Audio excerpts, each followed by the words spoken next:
Hey everyone, thank you so much for joining us for our live virtual event with Maxim Loskutoff, author of RUTHIE FEAR, and Joe Wilkins, author of Fall Back Down When I Die.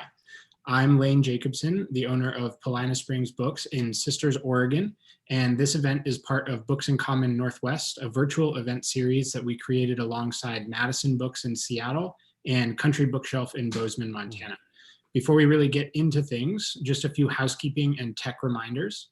This event is being recorded, and after the event concludes, you can view the recording by going to booksincommonnw.com or visiting the Books in Common Northwest YouTube channel. There is a link to buy your copy of both authors' books in the chat, and we'll be dropping that link back into the chat periodically. If you have any questions for either or both authors, just click the Q&A button at the bottom of your screen, and we'll get to them as time allows. You can also see the questions other folks have asked and vote on which questions you'd most like to hear the answer to. And you can leave comments in the chat window to the right. If you run into any tech issues along the way, we recommend you first try exiting and re-entering the webinar.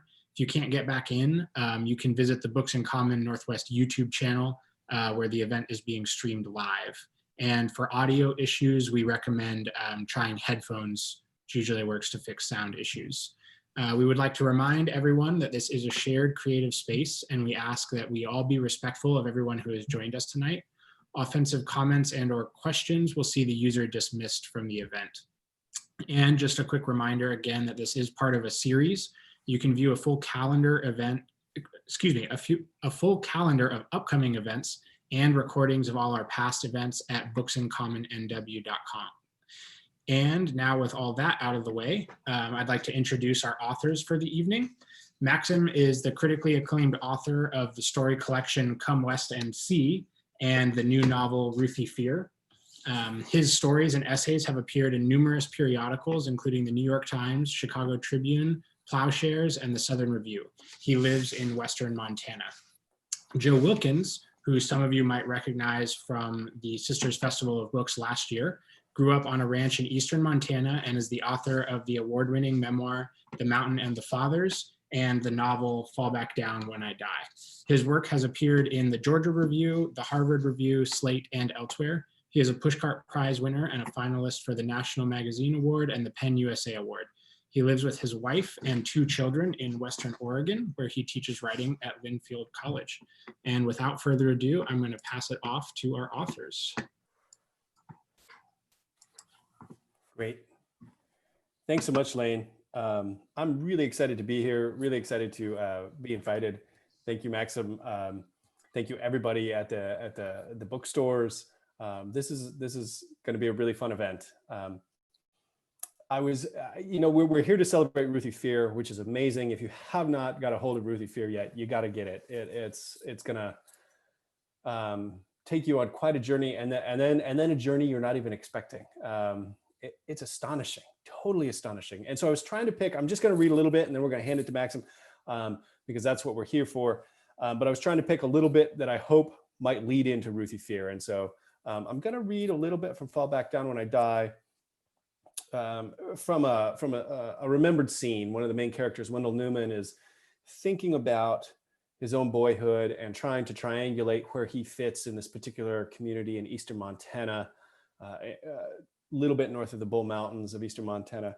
And he's having trouble doing that, having trouble figuring out where he fits. And I hope that this leads us right into RUTHIE FEAR. So here we go. When he was 8, he'd stolen another boy's replica flintlock pistol. God, but it was a pretty thing. The boy, a town kid named Daniel McCleary, whose hair was slicked and parted not far above his right ear, had stood up front by the chalkboard and passed the flintlock around for show and tell, told about his family's vacation to the Black Hills, the reptile garden, the water slides, the souvenir shop where his mom had bought him the pistol and a coonskin cap. Wendell ran his fingers along the gleaming wood, the cool, smooth black barrels. He cocked back the hammers and aimed at the chalkboard, pulled the trigger, snap, snap. The dual hammers fell like that, one after the other. The girl in the desk behind him poked his shoulder. Wendell gazed a moment longer, then passed the gun to her. He hadn't planned to take it. He'd just gone in at recess to use the bathroom, and there it was in Daniel's cubby. His muscles seemed to work at his bones of their own accord. He slid the pistol into the waist of his jeans, pulled his t-shirt over it. Outside, for the rush and noise of the recess yard, no one even noticed when he tossed the pistol into the evergreen bushes in front of the school, which is where, hours later, after the last bell rang, as kids ran here and there and loaded themselves onto buses, he slipped it into his backpack. That was after a whole day of anguish, though, because when they had all gotten back inside after recess, Daniel, whose father was the congregational preacher and whose mother was president of the PTA and the Republican Women's Club of Delphia, had blamed Freddie Benson for the theft. Freddie's folks had come to town a couple of years before, moved their 4 boys and half a dozen caged birds and a collection of lamps into the one of the rotting Victorians that 80 years ago had been some railroad baron's place. Freddie's mother, who dyed her hair a startling orange 2 or 3 times a year, tended bar at the Snake Pit, the one bar left in Delphia proper. And his father, an enormously fat man, spent most of his days sitting in an easy chair on their front porch, where he smoked cigarettes and read westerns and romances and sometimes fell asleep with his mouth wide open for everybody to see. Freddie often hooked the romances and brought them to school. All the boys would crowd around him at recess beneath a jungle gym, where they collectively tried to puzzle out the sex scenes. Freddie pilfered his old man's cigarettes too, and had been caught stealing candy at the drugstore a couple of times. And once his folks had left him in the care of his older brother, always tinkering with his Trans Am in the front yard, and Freddie had put out bowls of raw hamburger to lure in a bunch of neighborhood cats. The local deputy finally came by and put things to rights, yet rumors swirled about what Freddie had done to those cats before the deputy arrived, tying them up in pillowcases and dunking them in rain barrels, duct taping them to one another, lighting them on fire. That morning after recess, Daniel cried and howled and pointed at Freddie, and the teacher called Freddie out into the hall and questioned him and eventually sent him down to the principal's office. Freddie didn't protest, didn't even look scared. Wendell was terrified. He couldn't concentrate for the rest of the day and ended up with his name on the board and 2 check marks by it. His old man had whipped him with a leather belt once, whipped him so hard he had to sleep on his stomach the next 2 nights for pocketing $1 in change left on the kitchen counter. That afternoon, with a flintlock heavy in his backpack, Wendell got off the bus, waited for it to disappear down the county road, then hiked into the Bulls. On top of a butte, on a great slab of sand rock, he took out the pistol and laid it in the center of the stone, like an offering. He'd never had a toy as pretty, was sure he would again. He knew, by his thrift store jeans, the thin walls of their trailer, the generic potato chips his mother bought, that his family was one kind of poor. He knew, too, that the Bensons were another kind of poor, a sadder, meaner kind. He wasn't sure what the McClearys were, if they were rich or not, but they sure weren't poor. They had a maroon minivan and a green lawn, and Daniel got new gym shoes twice a year. They could pass for the kind of people you saw on television. Wendell knew he and his old man couldn't. Likely not even his mother, not even with her shiny hair and recipes from the morning shows. Whenever they drove down to Billings for groceries or to sell a load of cold ewes at the livestock yards, Wendell felt exposed, scoured and windburned, angled and stiff. He'd been to the mall a couple of times, and he'd seen other kids his age, city kids, and they'd seen him. There were some distances you could not cross, those geographies intricate, shifting, unmappable. That afternoon atop the butte, Wendell stood there in the wind and touched once more the polished curves of the pistol, then built a cairn over it, placing the rocks just so. Years later, after Freddie quit the basketball team and grew his hair long and pierced his ears, after everyone started calling him Fudge Pack Freddie, out dragging Maine along with everyone else one night, he drunkenly smashed his brother's Trans Am into and through the front of the school building at 50 miles an hour. Freddie lived, but the shock of it loosed something in Wendell. The next day, he tried to find the cairn. He and Lacey, his cousin, hiked around all day, and she kept asking him what it was he was after, and he wouldn't tell her, and they never did find it. Lacey was pissed. That evening, even though he had a home ball game, she took the love into town without him. He had to wait for his mother and was nearly late. On the drive in, he wondered if he'd made it all up, if he'd somehow misremembered. So many things had begun to shift and swirl that he was having a hard time sorting the world into reality and dream, into things wished for and things witnessed. Had he really stolen that pistol? Had Daniel McCleary, now the starting point guard and class president, really cried like that? Was it true that Toby Krinko's father was about to lose the family ranch? If he drove into Billings, would Freddie be in the hospital with a collapsed lung and alcohol poisoning? Were they really going to win the state championship this year? He'd touch his mother lightly on the shoulder as they cleaned up after dinner. He'd bump into Lacey as they hiked the bulls, their elbows and hips knocking, their fingers brushing. He'd wait for the pass from Toby or Daniel, feel the whap of the ball in his hands, hear the ball snap through the net, the roar of the crowd. And for a moment, he'd know it was the truth and the world would stop its swirl. But it always faded, the knowing, the roar, the touch, the twin barrels of the pistol slick and gone beneath his fingers. Thanks. Thank you, Joe. That was beautiful, and that was perfect. Good. Not only to lead into Ruthie Fear, which is very much the story of a girl and then a woman who's seeking to find her place in a world in which she doesn't feel at home, but also because your writing has provided that for me ever since the first time I read your work about 6 years ago.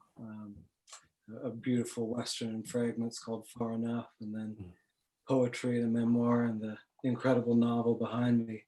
And yeah, there's a real sense that I had growing up in Montana that something was wrong, and I didn't know quite what it was, but I felt very alone in the wondering. And so it's been such a, the place I sort of started to find solace was in writing and your books in particular in these last few years. And yeah, before I get into reading a bit from Ruthie's childhood in a piece that I think fits really beautifully with Wendell's memory there, I want to take a moment to just sort of acknowledge the moment that we're reading from here. And I was thinking about this today. The feeling writing Ruthie Fear was the feeling that something was wrong. And I wasn't quite sure what it was, but I could feel that something out there really isn't the way it's supposed to be. And for me, that's kind of was the experience of growing up in Montana in the 90s. Everybody felt like something was wrong and nobody could agree on what it was. The environmentalists felt like it was the loggers cutting the trees down. The loggers felt like it was the environmentalists getting the mills shut down. Some people thought it was the government and the BLM. Other people thought the government and the BLM should come in and take control of more land. You had people like the Freeman and Ted Kaczynski out in the woods. And for me as a little kid, it was just this kind of incredible sense of confusion and of feeling this energy of sort of an impending doom, but sensing that the real reason for it was so much deeper than what anyone was talking about. And it's been such an interesting experience to talk to folks and to do these events from my little studio in the backyard of my house here in Montana, because we've suddenly slipped from impending doom into doom, and for me, it's sort of the first experience I've had with that, I'm not really all right now, and I don't think anybody is here, at least here in the West and probably all over this country, with fires and a pandemic and all the politics that are happening. And so it's also been a really powerful time to sort of think again about what comes next and about what each of us can do. And the beautiful thing about this book for me was that it felt like it was more an act of listening than it was of writing. It felt like I really wasn't intending to write this novel. I wrote a short story that was supposed to be sort of a parable for gun violence in small towns in the West.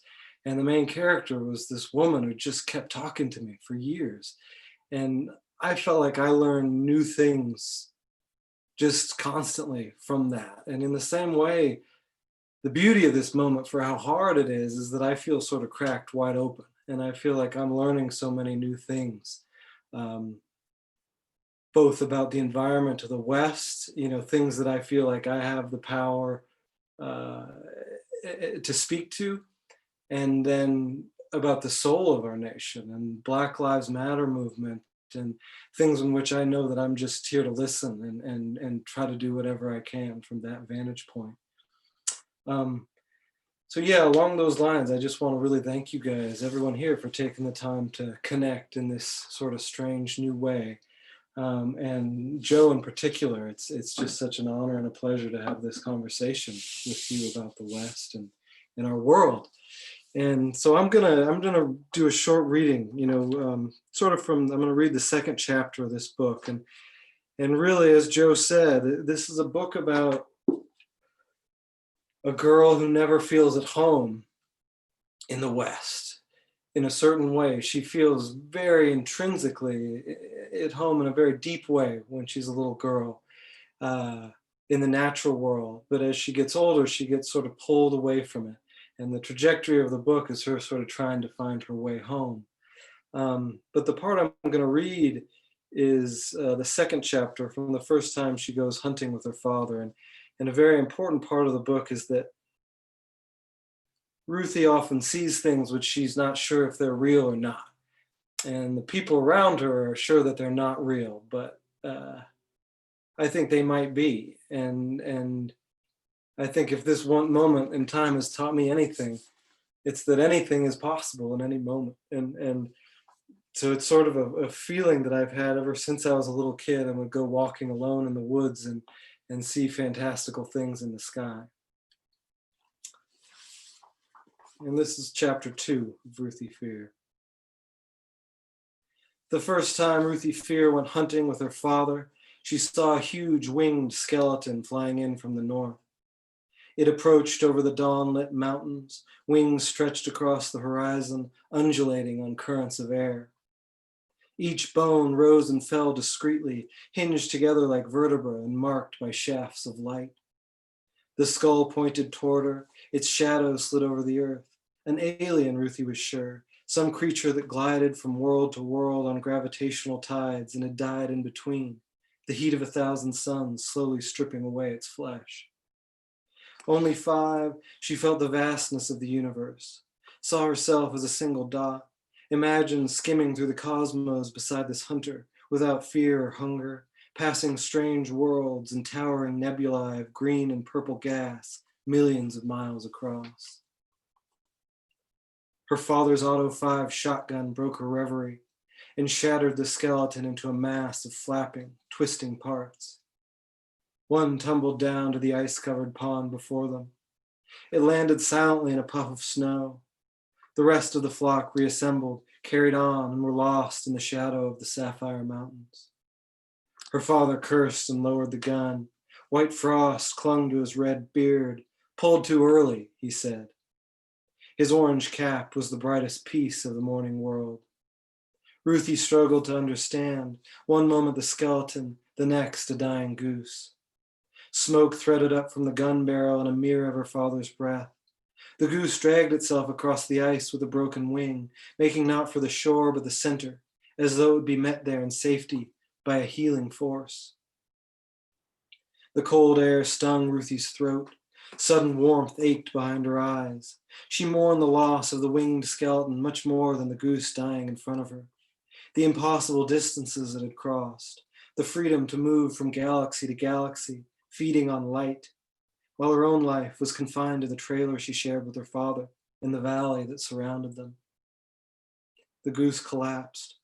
Only its unbroken wing continued to beat weakly against the ice in steady, desperate cadence. Her father cursed again. He breached the stock and emptied the spent shells into the snow. Gunpowder's acrid ammonia smell wafted out. Point away, he said, handing Ruthie the shotgun.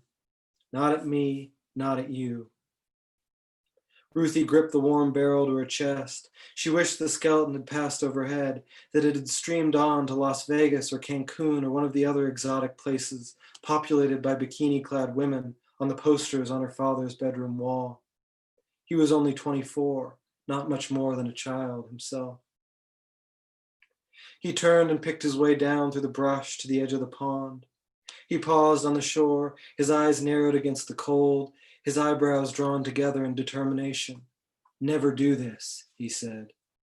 He lay down on his stomach and spread his arms, paused there for a moment, a supplicant flattened with his chin to the snow, then pushed off the snowy bank with his legs and slowly pulled himself over the creaking surface by the elbows. His arms in a crooked V above his head, his body flat, one ear cocked to the shifting sounds beneath. Heat seemed to ribbon off him, an invader on the blank white void, only the goose also moving within it. Willow forest on three sides. The wing beat like a heart, whomp, whomp, whomp, slowing, failing, a bloody motor running down. A trickle of red reached out to meet her father, to guide him as a serpent to its lair. Ruthie wanted to scream, but she was afraid even that sound would crack the ice. She held her breath. Her father inched farther out, 10 feet from the shore, 20. His gloved hand reached for the bird's black foot, nearly touched it, when a sound like another gunshot split the morning, and two white walls tipped up to form a canyon, sluicing both man and bird into the dark water below. Then flopping back to horizontal, only the jagged vein between the sheets revealing the break. For a moment, Ruthie did not move nor scream. She was trapped between reality and her imagination. What had been real? Her father on the ice or lost in the dark water below, the flying skeleton or the flock of geese, her booted feet in snow or skimming along beside a huge winged creature in the black of space. The ice violently upended into a mountain and her father's orange hat burst forth. Icy water gushed off his cheeks. He howled. His arm thrashed free from the water, holding the struggling bird by the feet. He flung it toward Ruthie. It skidded into the snowbank on the shore. It looked oddly unharmed there, only dazed, with all the blood washed from its feathers and its wound temporarily frozen shut. Rutherford brought his elbows down onto the ice, breaking it again. He twisted his shoulders like a bear and lurched toward Ruthie. She stood for her in the shotgun. His approach was relentless, smashing through the ice in the waist-high water, his face contorted, monstrous, beastly, a killer who would kill again. For an instant, Ruthie was so afraid that she thought to level the barrel to her father's chest, pull the trigger, and send him back beneath the ice. Sealed above his head, the massive skeleton once again winging south across the sky. Thank you.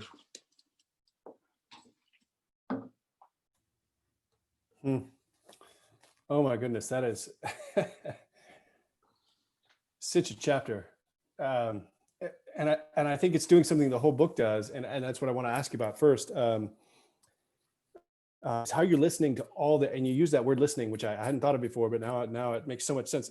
Listening to all these different, not only voices, you're hearing Ruthie, we're hearing Rutherford, we hear the former pro football player, we hear the guys in the diner, we hear all these voices speaking into this same place, but then we hear the voices of the place itself, the ice breaking, the winged skeleton in the sky.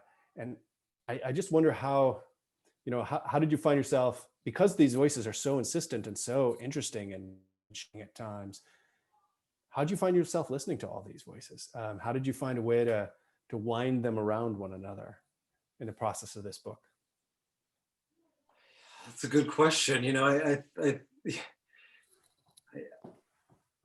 I feel like I was being taught how to write a novel as I was writing a novel, for lack of a better way to say it. It was something that I had dreamed of doing for so long, and had failed at every time.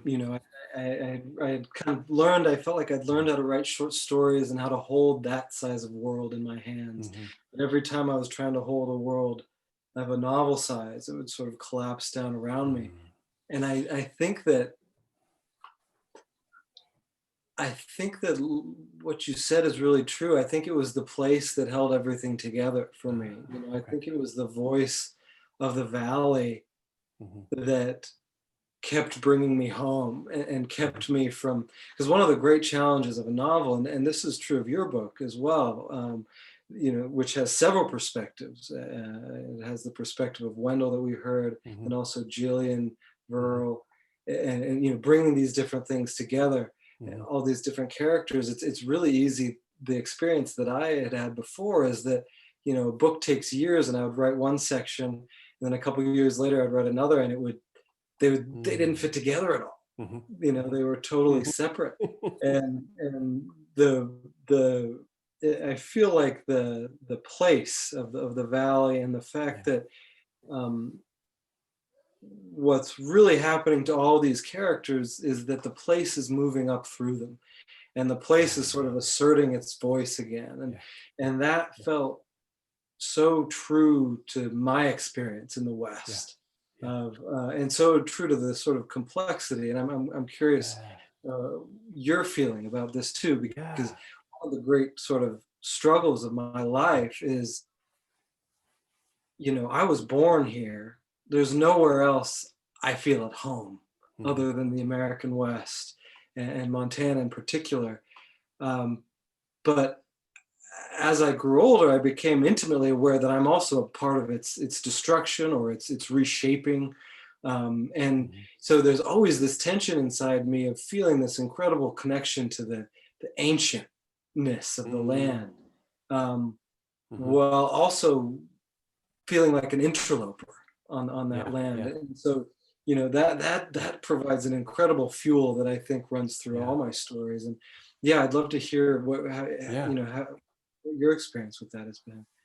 Oh, I think that's so interesting, and I love that idea of the place asserting itself again.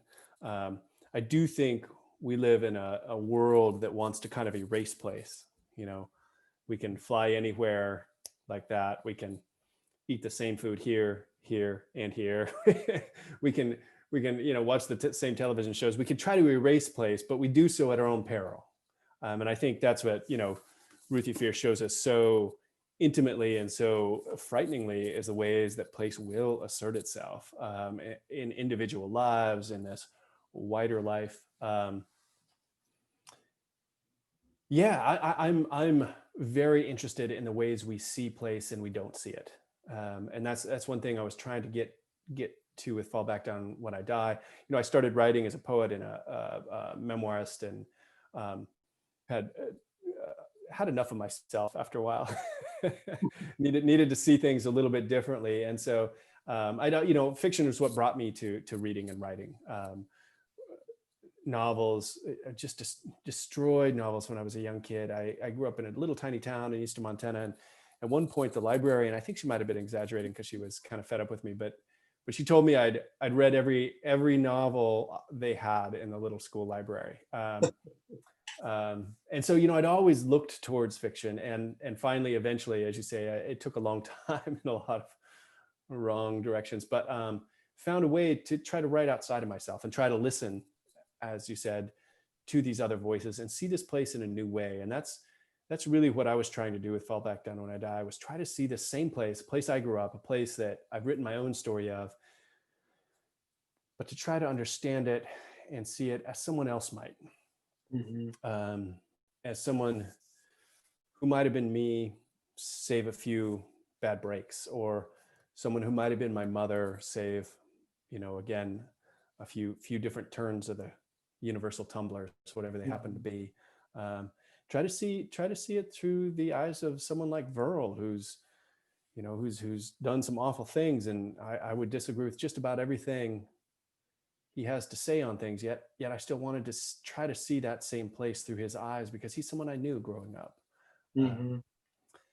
And that was an act of listening, and it was also just an act of sitting still and letting them start to speak into the place I'm not there anymore, but the place I grew up, the place of my imagination, as much as I could. I'm interested in Ruthie Fear, and you've already spoken to this a little bit, Maxim, but in the the place is asserting itself, and you've not only let the place assert itself in some really clear ways, right? Rutherford can't go hunt at the pond he used to when he was even younger, and he's pissed about that. The place is changing, right? the whole valley is being developed as Missoula sort of expands down the Bitterroot Valley. So the place is asserting itself in some of those ways. It's getting hotter, it's getting drier. But there's also these other things that almost seem, you know, I mean, the supernatural elements, the ways that the place, that winged skeleton, which as you say is maybe something she's envisioning, but isn't also. How did you find, what led you to that moment where you were like, okay, the place is going to become a thing, right? It's gonna step into this story actively and move through it. Yeah, I think one of the, I think for me as a writer, I'm always writing for what I love, and then I'm also always trying to write into the sort of absence of that which I wish I had read. Mm-hmm. And I was very much the same. I love that story. I grew up here in Missoula, and when I was a kid, the public library had this program where if you read a certain number of books, you get a personal pan pizza. Oh man, I killed that program. I loved it. Yeah, I mean, I don't know if they still do that, but I feel like I got so many pizza. And it was constant pizza, and I was like, this is just much too easy. And so, there was this, this sense of reading, and which is so beautiful, but was also kind of overwhelming for a time. When I was in my 20s and dreaming of being a writer, there was very much this sort of question of, what do I have to say that hasn't been said before? How does my voice fit in to this pantheon, particularly the Western pantheon? And the thing that I kind of kept coming back to was this sort of sense of the impossible always being right at hand. That was a feeling that I always had as a kid, and that has never gone away. And so I really wanted to create a real world in which it felt like anything could happen at any moment. And to be honest, that's how I feel the world is.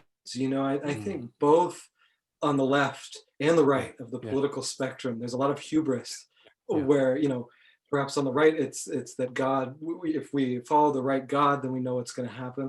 And on the left, it's if we follow scientists, we know what's going to happen. And my experience has always been, we don't have any idea what's going to happen, no matter who you follow. Like, there is something just inconceivable about existence, about being a human being in the world. And so for me, that just felt so important, in writing about the West, was to try and capture that feeling of, I don't quite know how to put it. It's almost it's like a feeling of being very small but huge at the same time, And it's a feeling of the past and the present and the future all kind of folding over each other all at once. And there's a moment in the book where she stands sort of on the precipice and she's looking up this valley, or this canyon. That was a moment that I had. When you stand at night alone in the mountains and you look up a canyon beneath the stars, it could be any time, anything could appear in the sky. And so,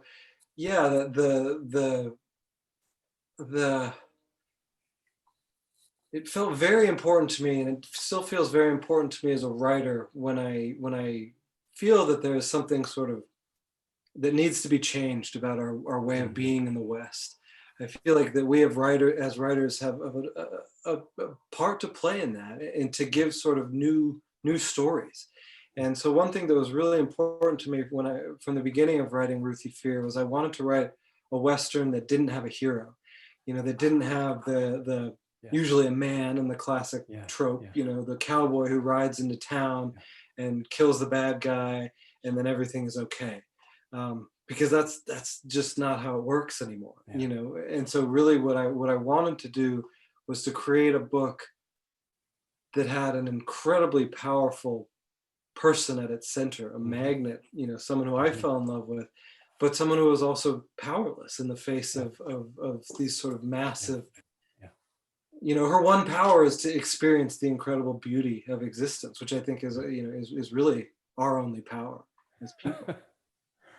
A couple of things I'm thinking about as you're talking. You also created a Western without a villain, which I love, right? There's a moment where you think Mike Rutherford, the father, might become the villain, or Wiley King, the country singer who's moved in and built this mansion, or Badger, Ruthie Fear's high school boyfriend who becomes a law enforcement officer. And you have these thoughts that, okay, this is the bad guy. This is the guy that's going to, and they're not. None of them. They're all, they're troubled in their particular ways, and they're these certain forces in the life of Ruthie Fear, in the life of the Valley too, but they're not the bad guy, not by a long shot. And I so admire that. Especially I think with Rutherford and Badger, those characters I thought would have been so very easily twisted another way, and you allowed them to be human despite all their flaws. And so that was just fabulous. The other thought I was thinking about as you were talking is the idea that anything could happen. And I'm in my mind, and I might be taking a step too far, but it reminds me of Southern literature. The literature of the South has, I think, matured in a way that the literature of the West is still working on, right? We're just younger. We're so much younger. And I remember reading Edward Jones's amazing Pulitzer Prize winning novel, The Known World. And there's a moment where one of the main characters dies, and I was just devastated. And then the next line is, after he died, he got up. And it felt so true to me, just as you're saying, the sense that anything might happen right now. Looking down that canyon, anything might happen. And I think that's, to a certain extent, sort of a maturing of the literature. It's not bound by the usual rules anymore. The place has enough history that we've allowed ourselves to step into what is mysterious and what is unknown. So I commend you for that. I don't think I have a question there. I'll jump in. Yeah. I do. I think, that's really true. The literature of the South is what, if I had to, the literature that still just makes me look to the heavens, and I do feel like there is space here in the West, that to explore some of the territory, that line between life and death, the past and the present, it just evaporates. And what we have in that space instead is just the this kind of the deep river of kind of experience and animal experience that we're all a part of. And speaking of Rutherford, and this is something that I really admire in your work as well, and I'm curious about, because I often write through a place of anger. I often start by writing about a character who is like someone I grew up with who really made me angry. And just because it's I don't want to write about people like me. And I don't know why. I don't think it's less. I wouldn't think it would be less to write about myself. It's just there's been something, I think I grew up around so many people who made me so angry that a lot of my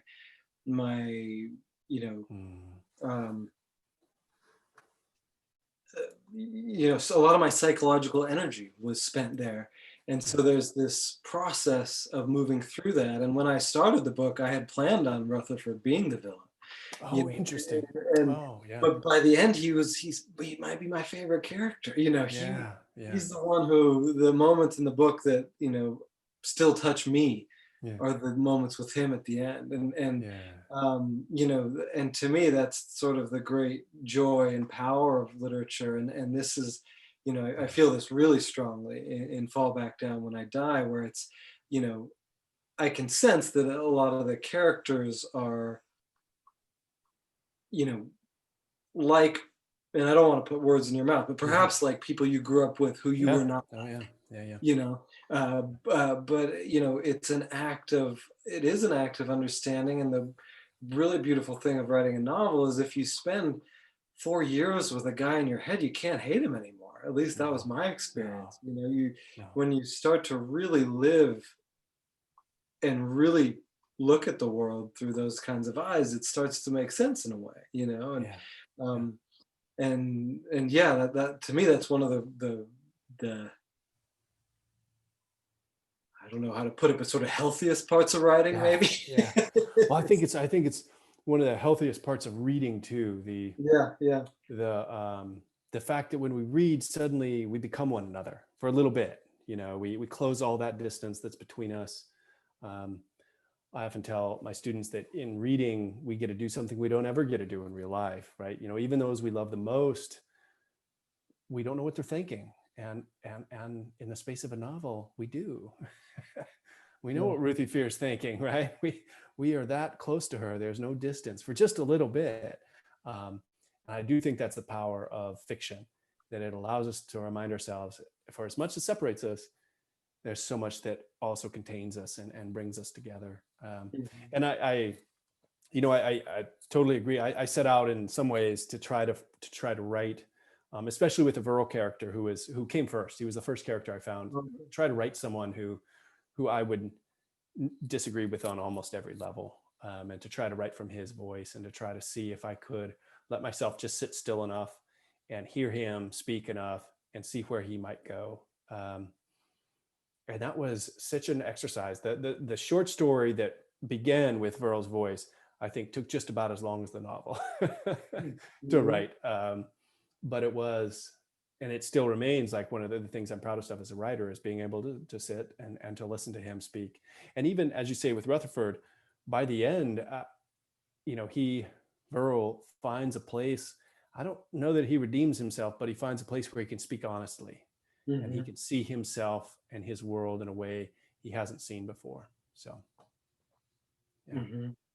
yeah. Yeah, I think that sense of I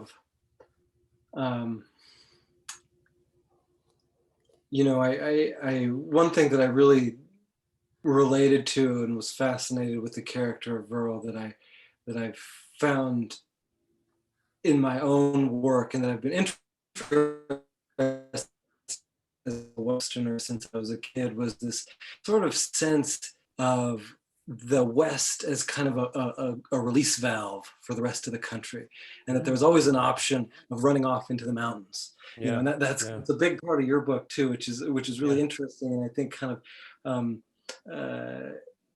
of is still very kind of unique to the West. Is that even when I was a kid, the Freeman, the Unabomber, there was always this this sense that there was a place you could just run out, you could do something terrible, and then you could just go off into the mountains and nobody would find you for decades. And so that for me, that kind of sense of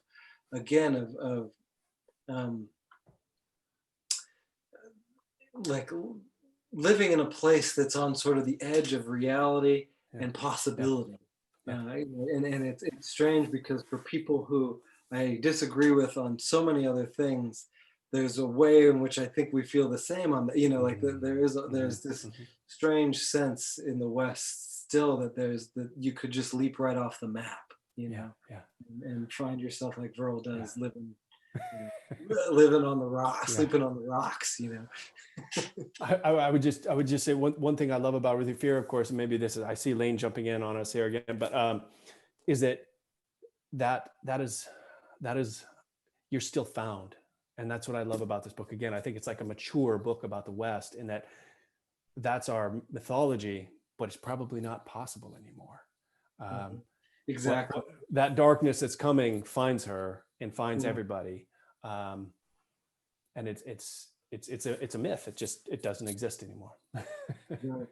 Yeah. So what next? Yeah. Thank you both so far for this conversation. Has been really fantastic for me. And as somebody who grew up in kind of a rural mountain area, also I relate to a lot of it. So it's just been super great to listen to this conversation so far. If anybody tuning in has any questions, feel free to drop them into the Q&A little box down there at the bottom, or you can drop them in the chat too. We'll be keeping an eye on that. But something that occurred to me that, I spend a lot of time thinking about this, and I don't know that I've ever thought about it this way, just while I was listening to y'all talk. But, you know, obviously the kind of West being a region that struggles to identify, or like struggles, it has clashing identities. And I'm thinking through, you know, other modern Westerns that I've read, and then, you know, more classic Westerns. Do you all think that struggle for definition sort of is the definition of the West? Because I'm thinking, you know, more classical Westerns, that was something that was present then, if not in maybe slightly different ways. But I was wondering if you all had thoughts on that.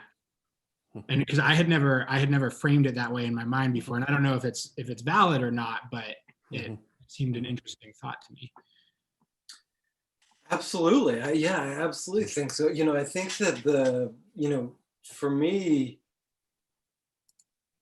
and this is something that kind of Joe spoke to too, like we're all, you know, everyone here in the West is sort of existing on a we have the same myths, but these myths were never really real. And so there's this we're fractured on how we sort of interpret them in very, very deep ways. You know, one of the original myths of the, you know, was that the West was this kind of this place where you could go and you could take something. You could take land, you could take gold from the hill, you know, trees and gold from the hills, land from the Native Americans, animals from the forest, and there would just always be more to take. And so the thing that was sort of holding us together was the availability of space and resources, because the mythology was always broken. You know, it was always a mythology of taking without giving back, or taking without recognizing what was already here. You know, recognizing this tremendous history in the geology and the substrata. You know, both tens of thousands of years of Native American history, and then millions of years of history that's in the rocks. You know, that we feel and we're a part of.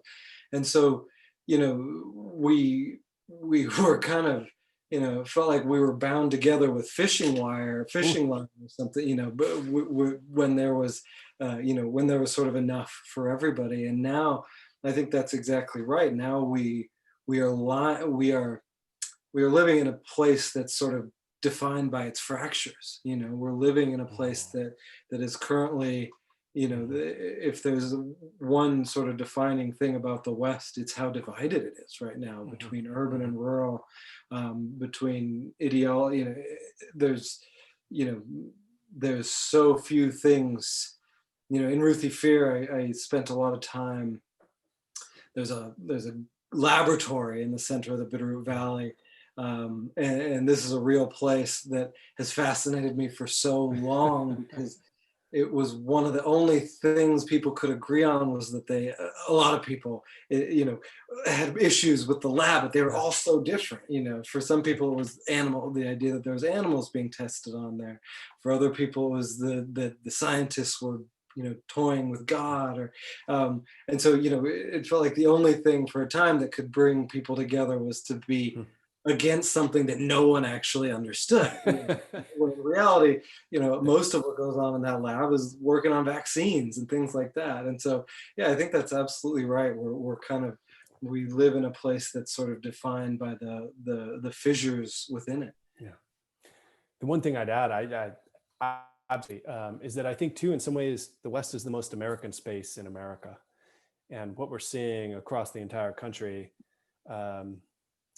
is played out in the West first, and perhaps continues to play out most aggressively in the West.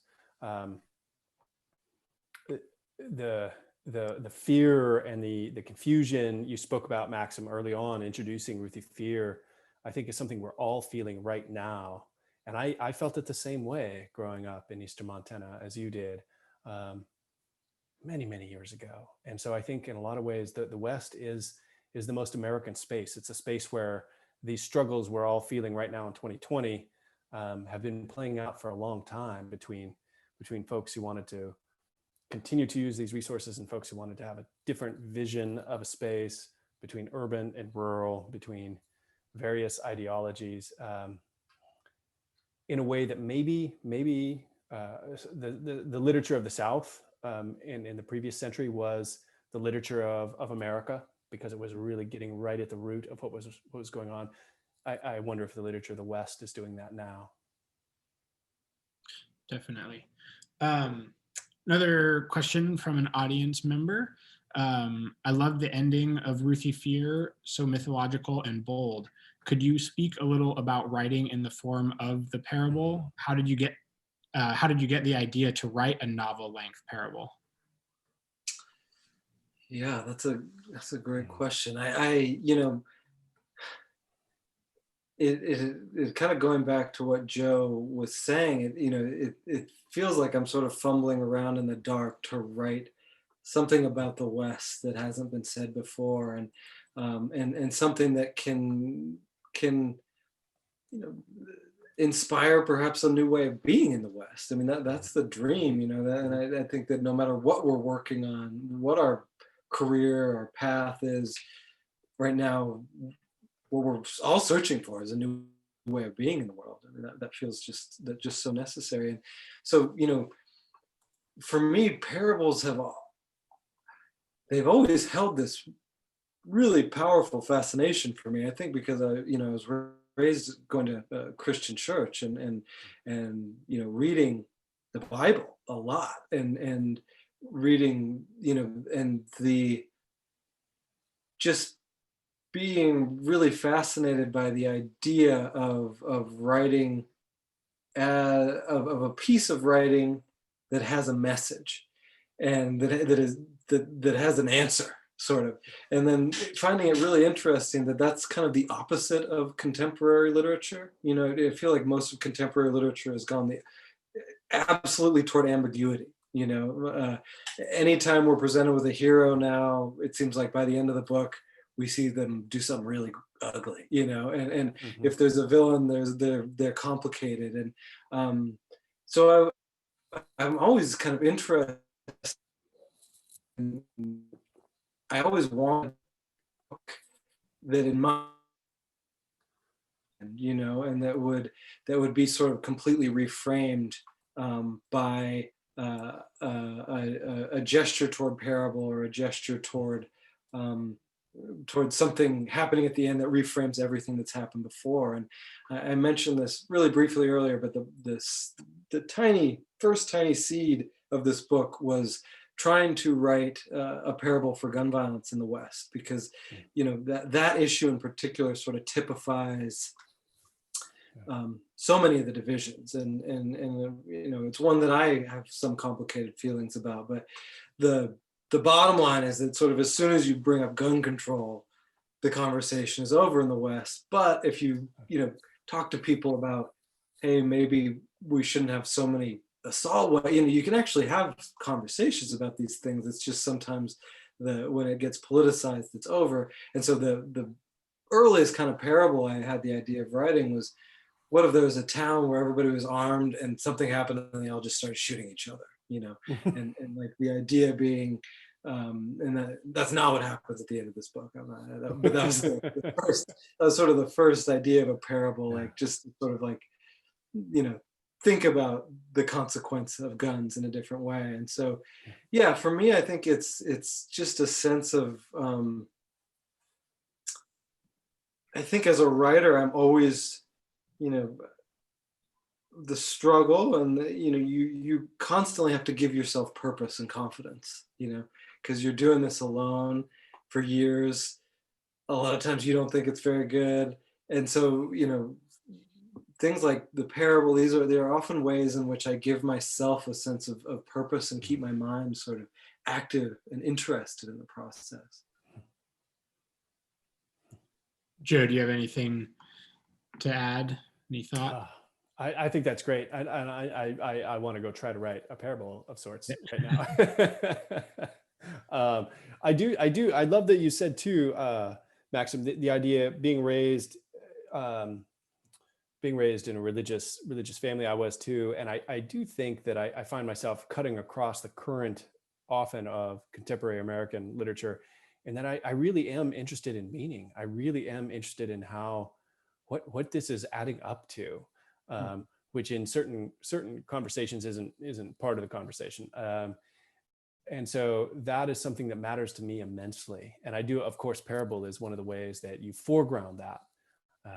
And I don't know that I've written any, but I do think that I am so interested in how we're speaking to our actual world, and then how, as you say, how we might even change that world. That's right. Something I'm thinking about often. Yeah. I'm curious, as readers, or if you wanted to tackle it as writers, if you find yourselves more drawn to like longer novels or short stories. I found myself recently, really for the first time, being more drawn to short stories, and a writer that I think I've mentioned to both of you before is David Joy. And at one of his events, I think he would always prefer to read short stories and poetry. And he mentions just something that had stuck with me, is that, a short story should have all of the emotional impact of a 1,000-page novel just in 40 pages. And really, ever since I heard him say that, I've been able to feel that emotional punch a little bit more. And it comes across a lot when you're reading things that are kind of in the vein of a parable. But do either of you have any thoughts on that? Find yourselves drawn more to short stories or novels? I'm curious. I'm going to be interested to hear what Joe says. He writes in so many different genres, and so many. I'm most drawn to poetry. Like when I'm reading, because like it, especially kind of the older I get, because I feel like it fuels me the most. It leaves me the most room to sort of jump off into the unknown. I definitely, short stories were my first love. They're what I love to read and what I love to write. And for a while, I kind of thought that was what I did, but right now I'm really in love with the novel. And right now I am in love with the idea of I have a novel I'm working on now that I kind of want it to be like a big novel, like a long. And so, right now I'm drawn to that. I think that what I fell in love with writing this novel this time, I totally agree that you have to have all the emotion packed into a short story. But I think that's a blessing and a curse. What I love about a novel is you can wander, and you can just, everything in a short story has to have a purpose. To me, every line, or at least every paragraph, has to be aiming. And what I am kind of loving in the longer form is that you can just sort of relax and stumble and wander and go to places you never really expected. And I find different kinds of emotions than I was ever expecting down those avenues. And so yeah, for me, I think I kind of fall in love at different times with different things, if that makes sense. Yeah, I didn't know David Joy wrote poems. If he does, I really want to read them because I love his novels. But so in my reading life, I find that what feeds me as a writer the most, and maybe this is, it sounds like maybe similar to you, Maxim, is poems. And Gregory Orr, he's got this line, I don't even remember where it's from. I've quoted it so often I've forgotten the actual reference, but he says it's where the language gets made, right? Poetry is where the language gets made. And so when I'm trying to make something new in language, I'm going to poetry all the time, even when I'm writing big, long, baggy things, because I want to see how people are messing around with this way we get to know one another, how they're pushing on it and how they're changing it and shifting it. And so I'm always going to poetry, even when I'm trying to write longer prose stuff. As a writer, I'm often writing poems, but poems, of course, for me, mostly exist in a lyric moment, right? There are these moments that I'm trying to wrangle, that I'm trying to explode, that I'm trying to think through. But the thing I, like you, Maxim, love about the novel is its fidelity to actual life, which is loose and strange and sort of, it's got no boundaries. It's just going here and there and everywhere. And I love that about the novel. And I read, at night when I'm getting ready for bed, that's what I read. I don't read poems, and I save that for the writing morning. But I'm reading novels because that's what I want to fall into. I want to fall into someone else's experience. I want to see the world as they see it. And I think the novel is the best form to do that. The short story is a great form as well. I've got nothing against it, but I think the novel only does it that much more deeply. So. Yeah, there's, as you all were talking about that, a book that came into my mind is one that was just on my shelf behind me. But the Knausgård novels, I don't know if y'all are like, they're like autobiographical novels, but he will write for like 15 pages about making a bowl of spaghetti. And it is somehow, like the most compelling page turnery thing ever. So another question from one of the folks in our audience, what song best typifies each of your novels? And I'll also add on to that, did you all have, or do you have like a writing playlist or soundtrack that has inspired any particular pieces of your work? Gosh, I think for me, the soundtrack that I kept, there was sort of one artist who I kept listening to as I wrote this, and it's a guitarist named William Tyler, and he has an album called Modern Country that is a few years old that is very beautiful. It's all instrumental. It's just him with a guitar, and he weaves different parts together.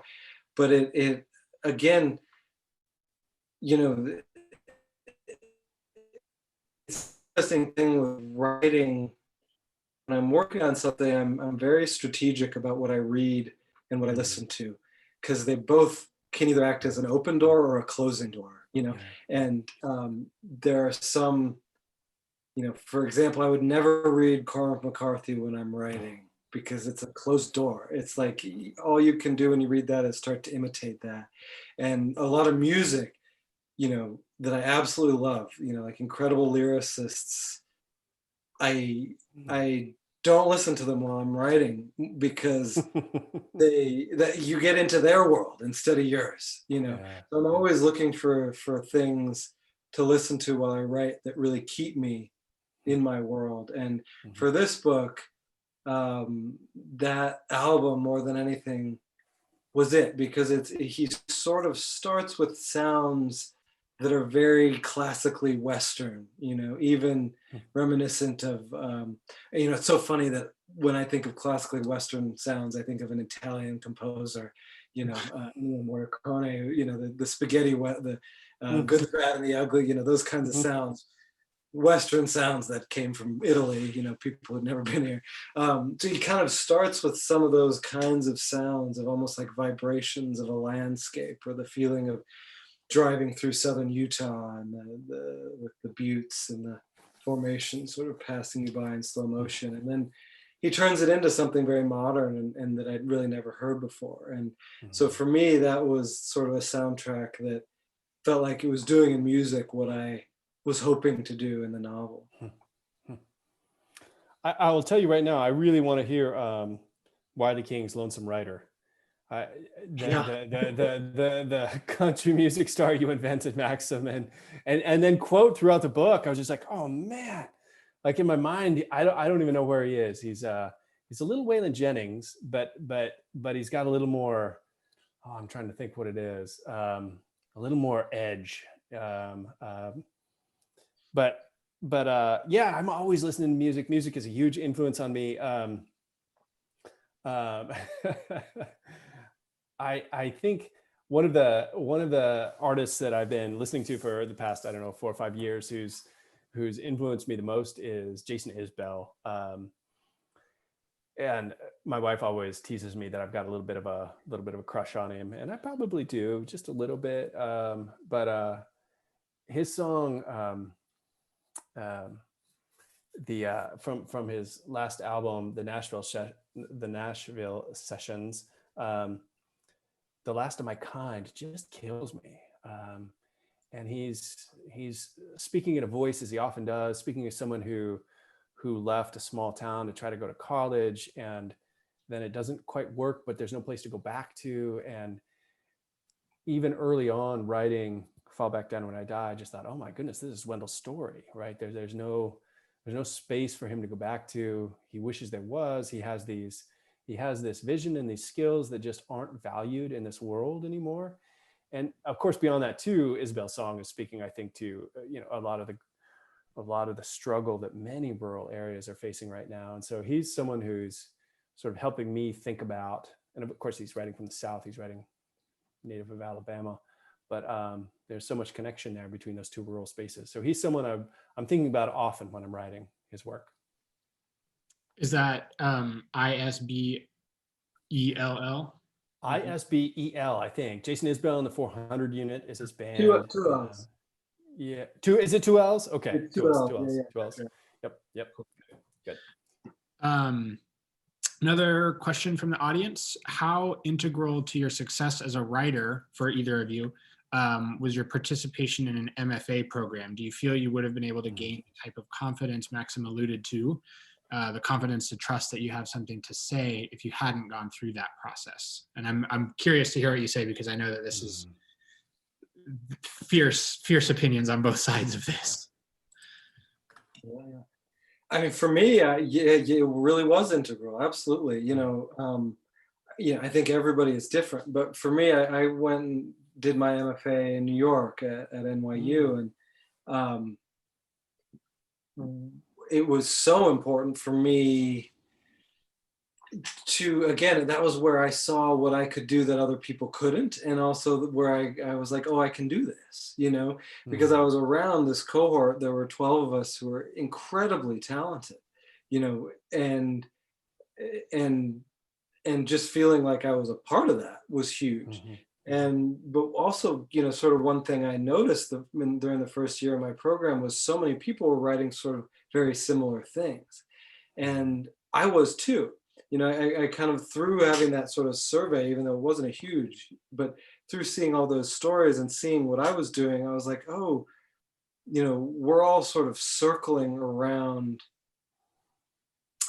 this was, I think, 2011, New York, whatever's in the air in that moment, Occupy Wall Street, happy, all these kind of things. And I, when I finished my first year,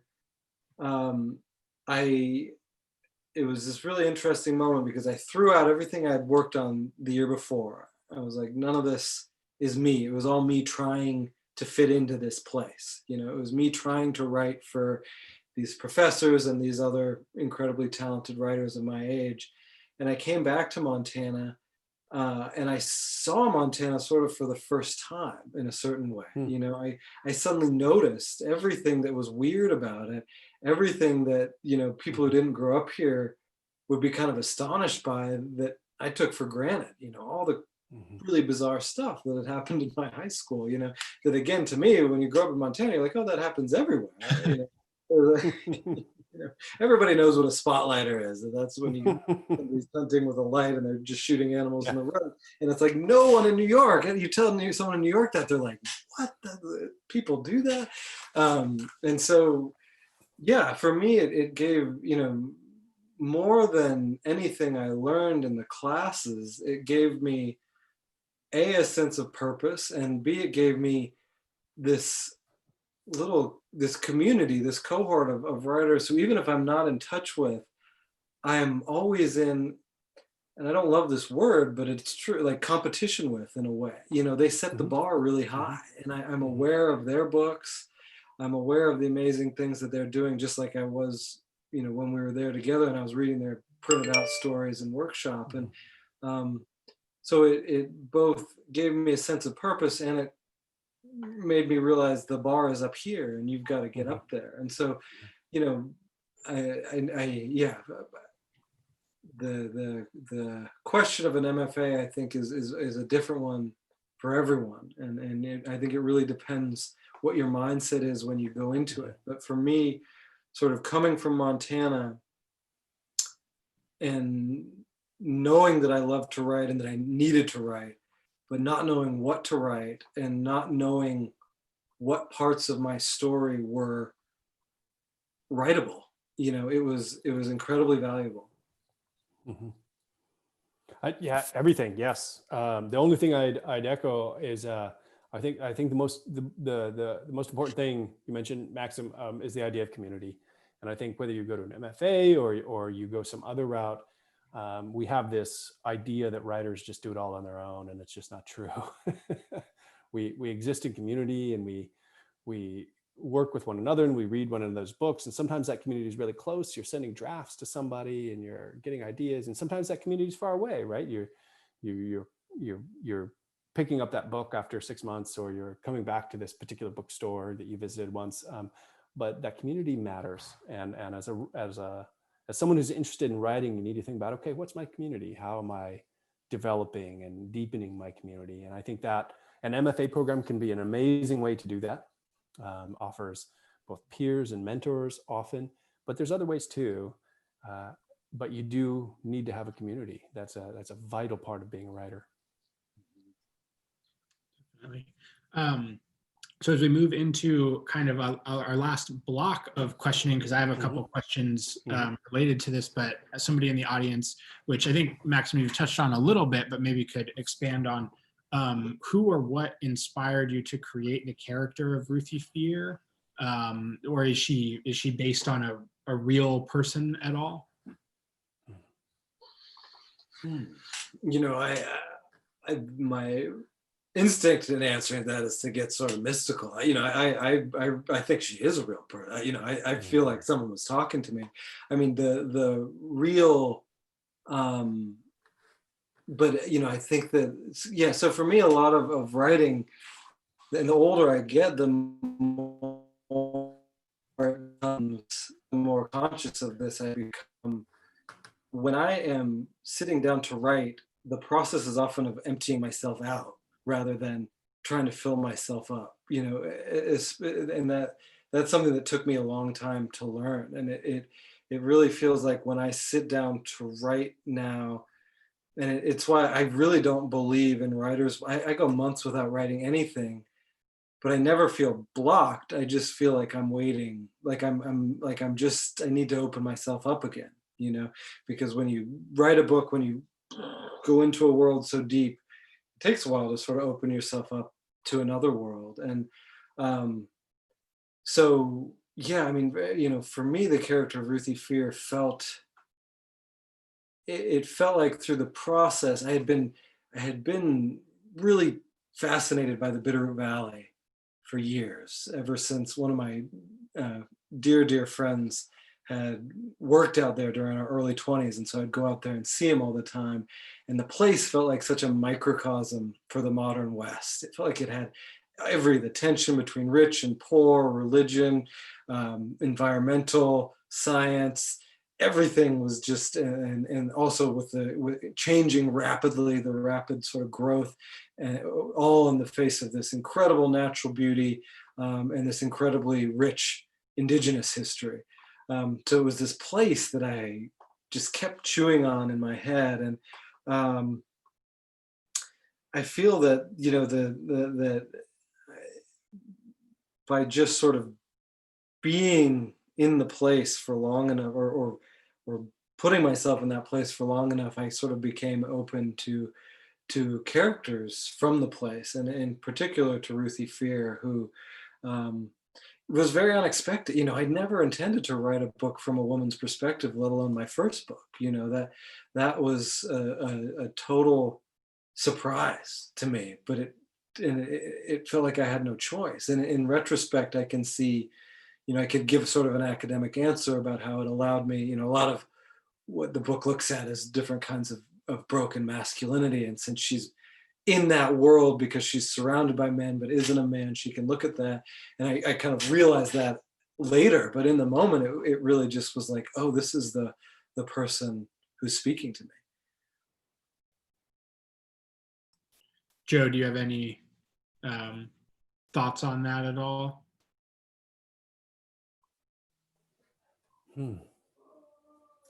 I don't think I do. That was great. Yeah, that's a good answer.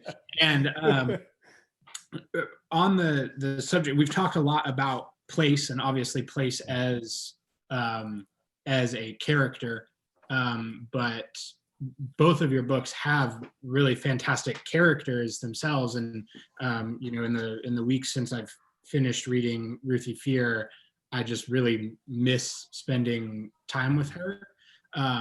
And something that is kind of a trope in just Westerns in general, and in modern Westerns also, is the mentor-mentee relationship. And that's something that I think exists in both of your books in different forms, with Ruthie and her father, and with Rowdy and Wendell. And so I'm wondering if you all could just talk about that, why you know, where that relationship, that mentor relationship came from, and how it drove the story. And also, if you have any thoughts about, you know, in RUTHIE FEAR, the main character is kind of the mentee, though she obviously grows into her own, whereas that's flipped in your book, Joe. Yeah, man, that's a good question, Lane. I think it's a trope in Western literature. I think it's a trope in many literatures. You know, the hero's journey involves some kind of mentor and someone explaining things to you. And I think we all do need that so immensely. Just even if it's a trope, it's a truism in life. We need someone to help us understand the world.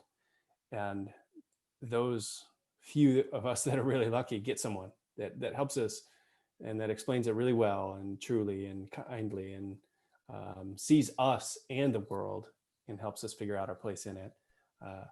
And there's some of us who just aren't so lucky. And that's one of the things that I wanted to get at and fall back down when I die, in that Wendell, of course, doesn't have someone to help him really see that world. He has a mother who cares for him, but also is struggling in her own way. And she's also in this very cut and dried, masculine, feminine world. She's a woman, and his father's gone, and so he doesn't have it. And in some ways, he gets this other chance to both, you know, my wife and I are always reading parenting books, always trying to figure out how to do it, you know. And one of the things you read across, you're always parenting the child you were, which sounds maybe a little new agey, but I think it's kind of true. And that's what Wendell's attempting to do, I think, in some ways. Is this child comes into his life, Rowdy, seems like it might be the one thing that breaks him, right? He's got so much going on and so much that's wrong, but this is the chance for him to be the best person he can be. And he does. He tries to be a kind of figure for this child that he didn't have. And we all, I mean, that's just straight up human yearning is trying to find someone who will help us in this world, help us know ourselves and our place in where we're headed. Exactly. And yeah, I mean, I think one of the many reasons, you know, why it's a joy to do this event with you, Joe, is because I do think, you know, there are so many places where Fall Back Down and When I Die and RUTHIE FEAR sort of weave together. Yeah. You know, not the least of which is the similarity between Wendell and Rowdy and Rutherford and Ruthie, and you know, the word tropes or totems. You know, there are a lot of these things, roles that are in the air. You know, just in the West, and I think to do any sort of Western, you have to acknowledge them, and then you sort of try to break them down. You know, because you know, I feel like we were raised on a lie in a certain way. And I think that both Joe and I in these books do the same thing, in which we have a mentor figure who doesn't know what the hell they're doing. You know, Rutherford is the last person to show the world to anyone. He is so lost, you know, he is so much more lost than his 5-year-old daughter. you know, like, and you know, in a sense, it's not quite that extreme with Wendell and Rowdy, but there's a little bit of that feeling yeah. too. And so, Yeah. you know, I think that one of the things I always feel is that, you know, who is the mentor in the modern West? What example do we have of a white person who is living the way I want to live in the West? Like, you know, you know, and so for me, it kind of feels like you have to break it down before you build something new. And, you know, Ruthie's whole search is where is someone who can help, you know, who can help me understand? Where is someone who can understand what I feel, which is this incredible innate connection to the land and its history, and then awareness of being part of its destruction? Like, where is someone who can put me back into the place where I feel comfortable as a part of this incredible beauty that I've been born into? And it's something, you know, for me, she finds it at the very, very end of the book in a very particular way, but no one among the living is able to offer that to her. And so, you know, to me, it's about taking those tropes and breaking them down, and then, you know, I hope to someday, you know, put something new in their place. Absolutely. So I think that's a really great place for us to kind of wrap up. If anybody has any questions, last minute questions, you can drop them in the chat. And Maxim and Joe, if you have anything to add as we wrap up here. That was tremendous. No, thanks all for listening. Yeah, thank you so much for putting it together. And yeah, it was such a joy to be here. And thank everybody for awesome all over. Truly, if listening to this conversation did not make you want to read their books, I don't know what will. I think I'm going to like go back and reread them right after this. So yeah, we do have links to upcoming events in the chat there, and also links to purchase their books. And we thank you all for tuning in. And thank you, Maxim and Joe, for joining us. And we'll see you all next time. Thanks, Lane. Thanks, Maxim. Yeah, thank you, Joe.